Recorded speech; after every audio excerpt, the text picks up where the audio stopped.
Hey everyone, Jennifer Lee Chin here from NBC Sports Bay Area.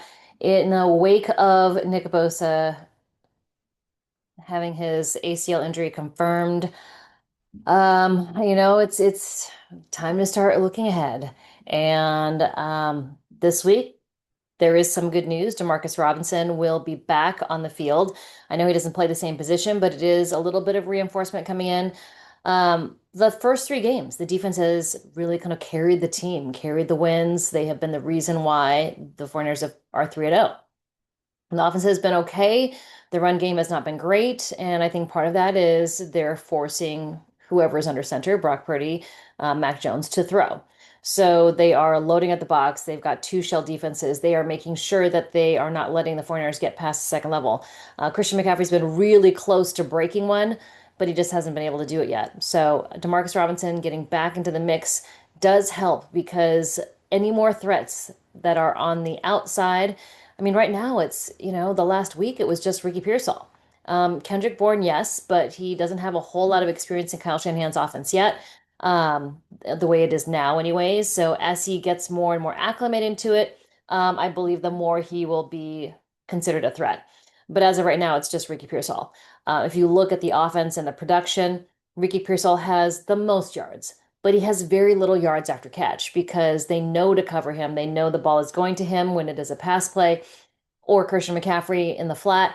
So it's really those two guys that have been the top receivers. Kendrick Bourne has had a good showing, three or four catches a game, 30-ish yards, which is not bad. But defenses are game planning around Ricky Pearsall and Christian McCaffrey. So you add another threat like Demarcus Robinson, and I think it helps the offense start moving a little bit better. You bring in, Brandon Ayuk if he comes back, Jacob Cowing if he comes back, Jordan Watkins if he comes back. Those guys will spread the field. It makes it a completely different type of game plan for defenses facing the 49ers. Now, on the other side of the ball, when I looked at the snap counts of the defensive linemen outside of Nick Bosa was only in field for 14 snaps. After that, it was Michael Williams, 43 snaps out of 66. So without Nick Bosa, I think they're going to be asking Michael Williams to do a lot. Sam Okwanu, 42 snaps. Okay, 66 total on the defense. Michael Williams, 43. Sam Okwanu, 42. Bryce Huff, 36. Jordan Elliott, 32. Kylea Davis, 31. And Alfred Collins, 31. That's a lot for Alfred Collins. Yetur Gross-Matos, 22. CJ West, thumb surgery. He probably will be out for a little while, 14 snaps. So they did have a couple tryouts today, couple defensive ends. So William Bradley King has been on the team before, practice squad. They brought him in. They also brought Titus Leo, defensive end out of Wagner, and then a couple of defensive backs.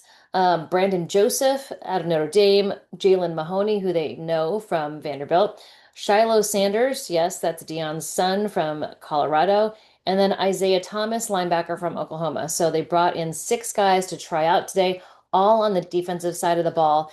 So there is going to be some shifting and moving around there. Those are just tryouts. We'll see what happens in the transactions tomorrow.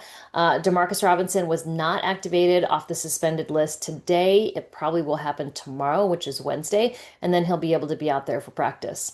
A lot of talk about who the 49ers could trade for, and it's not going to be Hutchinson. It's just not. His price tag is too high, and the 49ers have too much money tied up in a lot of different players.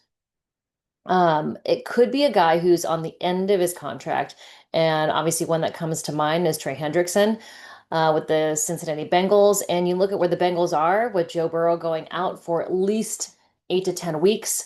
Maybe they're willing to start dealing. That's kind of the most likely one. Maybe a guy they've had before, like Arden Key, who had a really good season when he was with the 49ers.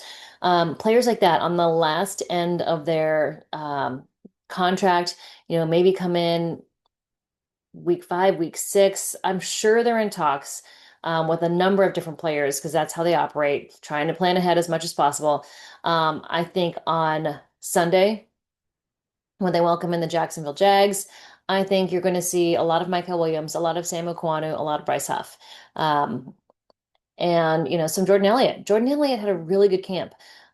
He just kind of, I don't know, camp was really good, and then the first couple weeks hasn't haven't been as impressive. But sometimes they just need to get going, and he's going to have more opportunities without Nick Bosa being out there. So we'll see how they do it. But as of right now, I'm sure they're in talks with, you know, test pounding the pavement, seeing what's out there. The one key name player that I would think maybe Trey Hendrickson. That is kind of the guy who's not happy where he's at, you know, um, kind of like Trent Williams was, wants to go where he could be a contender. Joe Burrow is out for a long time. I don't know how good the Bengals are going to be without him. It's tough when you lose your quarterback. The 49ers are lucky. They, have been without Brock Purdy for 2 weeks, and Mac Jones has been able to carry it. Okay, so Wednesday we'll see a lot on the practice field where Brock Purdy is in the lineup. Does he take the first rep? That means he's kind of back into that feeling with less limited. Does he take the second or does he take the third rep? So a lot of those things are kind of reading between the lines. Kyle Shanahan's not going to announce that Brock is back and he's going to start on Sunday. That's not how it works. So we'll kind of take what we can get from what we can glean off the order of reps on the practice field. We'll also see Demarcus Robinson out there. So a lot of moving parts for the 49ers. They're going to try as much as they can to keep things rolling with that 3-0 start. They've got to get their defensive line up, and it's a good thing they have a lot of young guys. CJ West will be out, but Alfred Collins played a lot of snaps. That's great because, he started out week 1 with only 9 snaps. So the fact that he's getting his wind underneath him, he's getting good coaching, I think that says a lot. So his defensive lines are going to have to go forward without Nick Bosa, who posted pictures from week 3, and the caption was just a broken heart. And I know all the 49ers faithful feel the same. So that's all I've got for you right now. Happy Monday, Tuesday, everyone. And I'll be back with more news as soon as I've got it. But those are your tryouts, and we'll have more for you tomorrow from Levi Stadium.